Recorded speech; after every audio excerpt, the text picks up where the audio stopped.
welcome back to Rolling Solo. My name is Adam Smith, and in this Rolling Solo showcase, we're going to be checking out Wildlands from Martin Wallace. This released the core experience in 2018 and did not have the ability to be played cooperatively or in a solo fashion. However, things have changed quite recently. With the release of the expansion called The Ancients, solo and cooperative play has been brought to the Wildlands universe, and you'll be seeing that firsthand as we go through this showcase.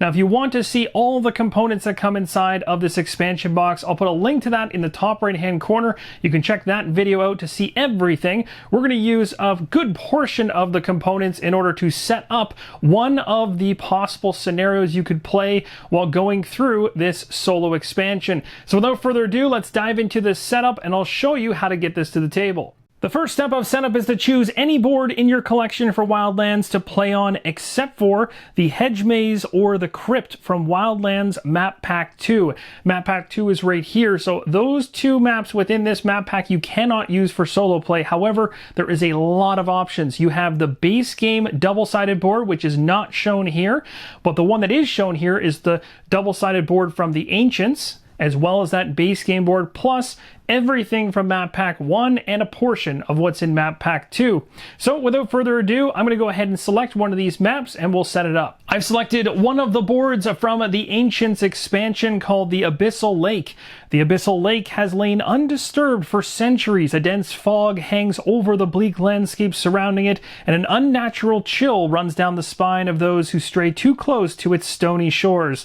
The frozen glass-like surface of the lake reflects all light and hides what dwells in the dark depths below. Step number 2 is to choose a faction, a color, take the matching miniatures, cards, bases, and one matching shard. Just be aware you cannot choose the Ancients faction that comes from the Ancients expansion. The third step is all about choosing a scenario to play. You'll see there is 5 in the game. In the top left-hand corner, you'll see a number and a letter beside each other. If you're playing solo, ensure you're on the B side. If you're playing two-player cooperatively, you'll want to be on the A side. For this playthrough, I'm going to stay on that B side for solo play, and I'm going to choose Invaders from Another Plane. Step number 4 is to place your faction shard in the starting space on the event track of your scenario sheet.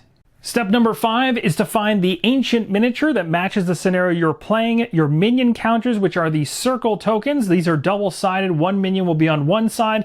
Another type of minion will be on the other side. Just split them evenly and place them just above. You'll know which actual ancient as well as minions are part of your scenario just by taking a look at the ancient and minion section on this board. You'll also want to go ahead and grab all the object tokens that are going to be used for this particular scenario. So you can see down here, it'll even tell you how many of each one.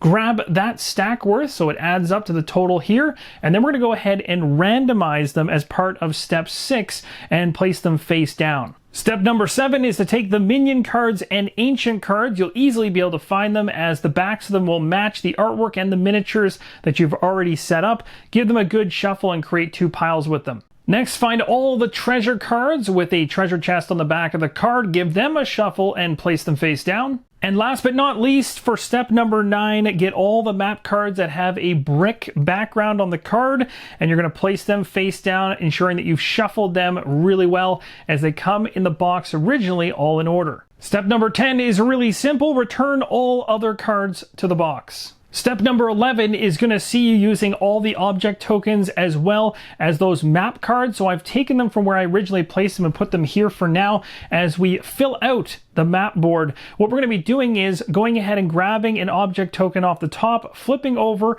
a map location card, and it will tell us where each and every one of these tokens should be placed. So for example, we'll flip this one over. It says 28. The very first token off the top is going to go right here. When all is said and done, you'll see many different object tokens face down all over the map. It's also important to note that you do not take the discard pile from all the locations you just pulled and reshuffle them back into this map deck. Step number 12 is really straightforward. You have 5 cards that match with the 5 different individuals in your faction. Next up, you're going to grab that map deck, the ones that still haven't been pulled, and you're going to be revealing a card for each one of your miniatures, and those are the spaces that they will show up in. And just like that, we have our numbers. Now let's go ahead and place the miniatures onto the game board. Our faction has been set up and they're all over the game board. 3 of them are grouped together in the southeast area. We have 1 way up in the northeast and then 1 over in the northwest. Step 13 is to check out your scenario sheet for the starting minions area. You'll see in this particular scenario, we have 1 shade showing up and 1 aberration. So we're going to grab a map card for each of them to determine where these first minions will begin. I'll start with the one on the left. We'll flip over a card. We have 18, and the second one right beside it, again, we only have to pull 1 for each, is an 8. It looks like our character Shiv, way up there in the northwest, is going to have some serious action coming his way real soon. Just a couple minor things to mention before we wrap up the setup. You're going to want to keep some damage markers close by and organized because you will be taking damage and dealing out damage as you go through the game. Also, the deck for your faction, which we pulled out earlier, you're going to want to give this a really good shuffle. Finally, as I get to go first, beginning this solo game, I'm going to draw 7 cards off the top of the deck, and this is going to make up my hand. I will explain more about the iconography and the rules around using the different cards as we go along. It's also worth keeping this reference card handy. Every single faction in the game has it. Gives you a great breakdown of all the different icons and how many of each are inside of each deck, plus per different miniature. The back of the card has an attack column and a defended by column. This is a great reference for when combat comes around. And that, my friends, is going to wrap up the setup for the Ancients within the universe of Wildlands. Thank you guys so much for watching this. Hope this helps you get the game to the table quicker, and hope to see you in the upcoming solo playthrough.